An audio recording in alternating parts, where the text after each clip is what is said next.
Hey y'all, summer is winding down and we're heading into fall. So today we're gonna make gluten-free pumpkin bars with cream cheese frosting. These bars are gonna have all of that pumpkin spice that you love so much, and then we'll frost them once they're cooled with a traditional cream cheese frosting. I'm Jamie with Savory Savor. I share gluten-free recipes, tips, tricks, and resources to make your gluten-free lifestyle easier. So please hit that subscribe button and let's get started. So to start our gluten-free pumpkin bars, the first thing we need to do is prepare our pan. So I have a 15.5 by 10.5 by 1 baking pan or a jelly roll pan. So I have greased it along the sides and then put a piece of parchment paper down. So if you don't have parchment paper, you definitely want to grease the entire pan to make sure that everything comes out at the end. And you could probably use a pan a little smaller than this, or maybe even a little larger than this. You're just gonna have to adjust your cooking time, so be aware of that. So let's put that over there now that that's ready. Now we wanna prepare our dry ingredients. So I have got 2 cups of Measure for Measure gluten-free flour. I am using the King Arthur brand Measure for Measure. It has xanthan gum in it, so I will not be adding additional. If yours does not, I would start out with maybe a 1/4 teaspoon of xanthan gum to see if that works in the recipe for you. So I've got 2 cups of flour here. Next, we want to add some leavening. So I will have all the ingredients down below in the printable version that I'll be linking to. So if you miss anything, go ahead and get that printout down there. And I've got 2 teaspoons of baking powder, make sure it's gluten-free, 1 teaspoon of baking soda, and a 1/2 teaspoon of fine salt. So that's all going in there. Next, I want to add our spices. So we're going to add 2 teaspoons of cinnamon that's been ground, of course. We're going to add 1/2 teaspoon of ground ginger, and then a 1/4 teaspoon of ground cloves. So that all goes in there. Once all your dry ingredients are together, give it a whisk. It's going to lighten up that flour some and blend everything together before we even get started with our wet ingredients. Guys, make sure when you measure your flour out that you've run a spoon through it and fluffed it up some, or shaking the bag up a little bit, because we want to make sure we're distributing all of those individual flours in that gluten-free flour.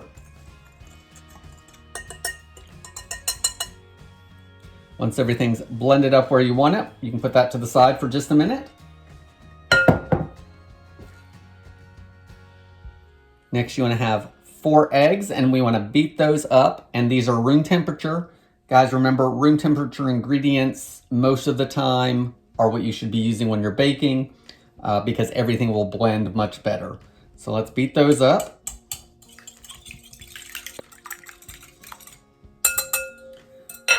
To our eggs, we're going to add 1 can of pumpkin, which is 15 ounces.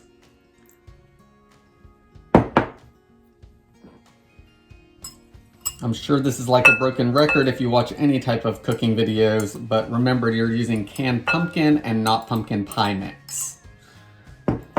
So if you haven't heard that before, make sure you're using pumpkin. If you have heard it before, how many times have you heard it on videos like this one or on TV? Leave it down in the comments below. All right, I've mixed that up a little bit, so let's add our oil and then we'll mix everything really well. So we're going to add 3/4 of a cup of vegetable oil. And I'm just using canola oil today, so use whatever vegetable type oil you like. And I'm going to mix that for just a minute. And now we're going to add our sugar as well. So we're going to add 1 2/3 cup of sugar, just regular white sugar. And now we're going to give everything a really good mix until it's blended. We want to make sure it's all mixed in, that it's smooth.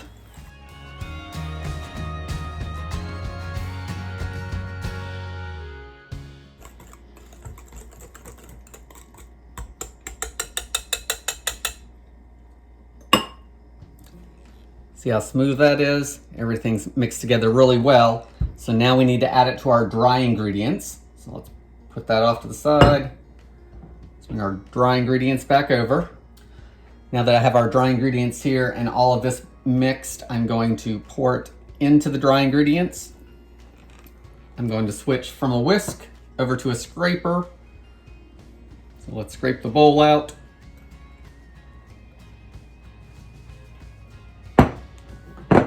Give everything a mix.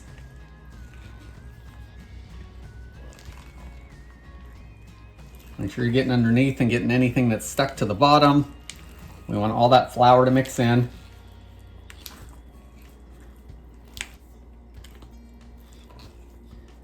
Once everything's mixed in really well, we need to pour it into our pan.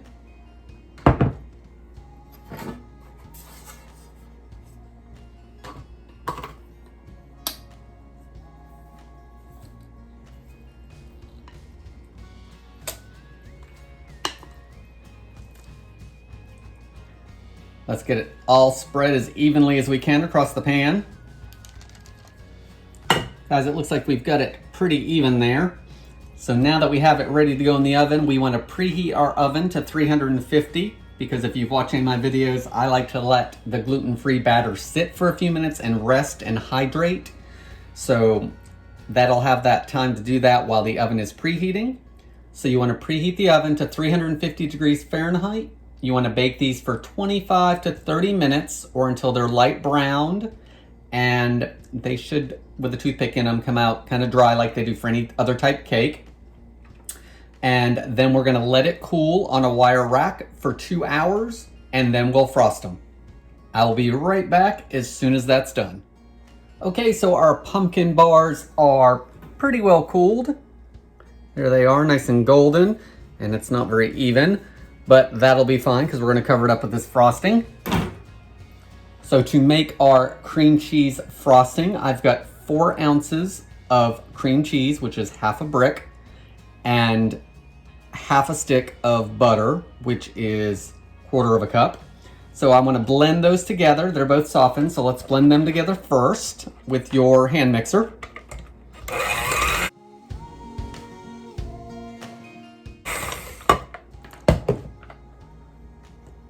Now that that's blended, I'm going to add 1 teaspoon of vanilla extract, and I'm going to blend it again.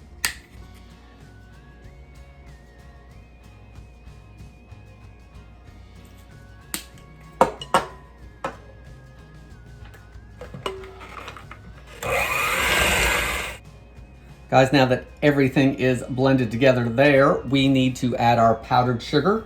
So I'm going to add 2 cups of powdered sugar slowly because I want to try to keep it in the bowl and not on me. So you want to beat in 2 cups of powdered sugar until it's smooth. So I'll probably start off with a cup, slowly incorporate that, and then I'll add the next cup.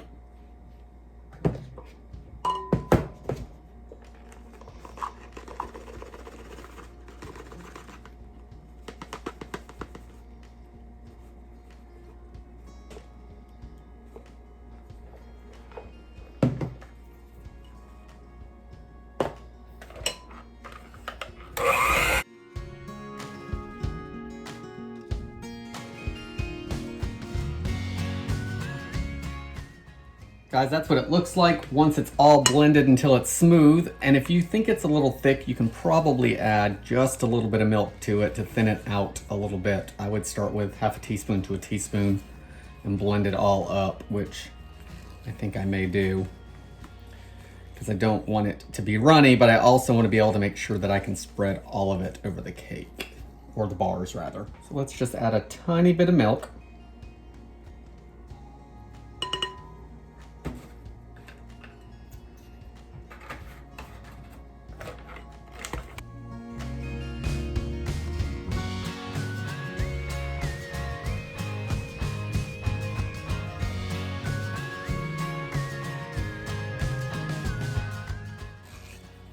There, I like that consistency better.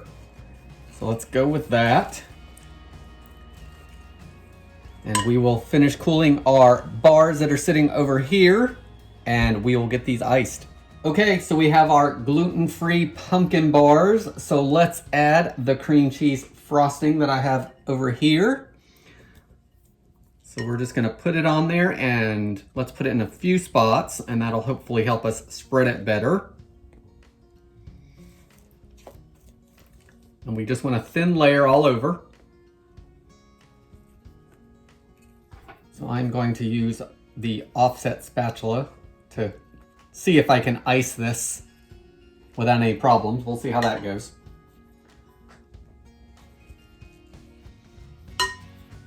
Just want to spread it across.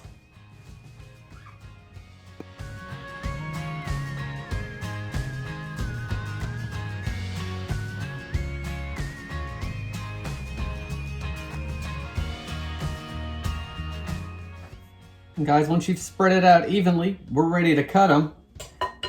Now, if you'll notice, I have some sides showing, and that's okay with me because I am not a huge frosting person. So I'm more likely gonna take one of these with a little less frosting on it. If you wanted to make a bigger batch of this, you could certainly adjust the ratios, and then you could cover the entire thing. So let's take a little taste of this. So I'm just gonna cut a piece out right here. And I'll show it to you.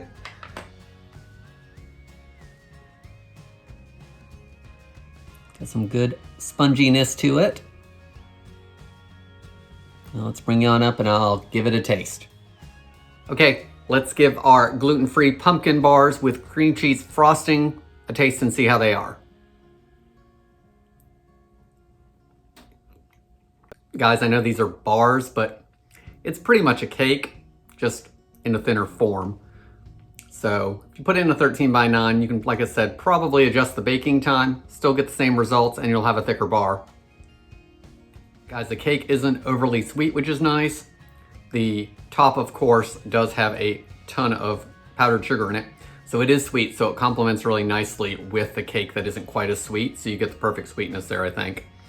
The icing, cream cheese icing, if you like cream cheese icing, you're gonna love this. Cream cheese frosting is actually one of the icings that I do like better.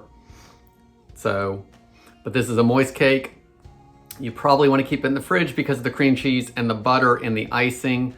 Remember, this is a gluten-free recipe and they can dry out quickly.